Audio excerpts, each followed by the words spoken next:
ఉదాహరణకు సిద్దిపేట రూరల్ మండలం 2400 అప్లికేషన్లు వచ్చినాయి సాదా బైనామా.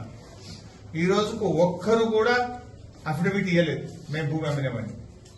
సిద్దిపేట అర్బన్ మండలం 1200 మంది అప్లికేషన్లు పెట్టుకున్నారు సాదా బైనామా కింద. ఒక్కరికి కూడా ఈ రోజు వరకు భూమి సాదా బైనామా కింద వాళ్ళకు పాస్బుక్లు ఇవ్వలేదు. సో రాష్ట్రం మొత్తం ఇదే పరిస్థితి.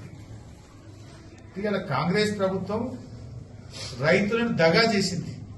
మేము అధికారంలోకి వస్తే ఉచితంగా సాదా బైనామా చేస్తామని చెప్పి నియమ నిబంధనలను సవరించి రైతులకు సాదా బైనామా అమల్లోకి రాకుండా, వాళ్లకు పాస్బుక్లు దక్కకుండా, భూమి అమ్మిన వ్యక్తి బాండ్ పేపర్ మీద అఫిడవిట్ ఇవ్వాలనే నిబంధన పెట్టడం వల్ల ఇవాళ ఏ ఒక్క రైతుకు కూడా సాదా బైనామా అమలు కావడం లేదు.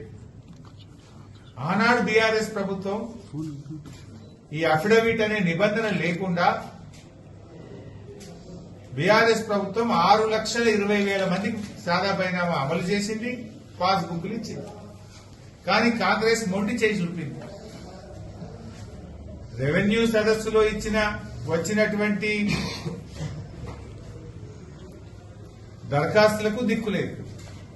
రెవెన్యూ సదస్సులు ఎన్ని వచ్చినాయి దరఖాస్తులు? 8,60,000 అప్లికేషన్లు వచ్చినాయి. దానికి దిక్కు మొక్కు లేదు. భూమి రిజిస్ట్రేషన్ చేసుకుంటే 6 నెలల నుంచి పాస్బుక్లు రావడం లేదు. సాదా బైనామాలో 6,20,000 మంది 9,26,000 మంది రైతులు సాదా బైనామాలు అప్లై చేస్తే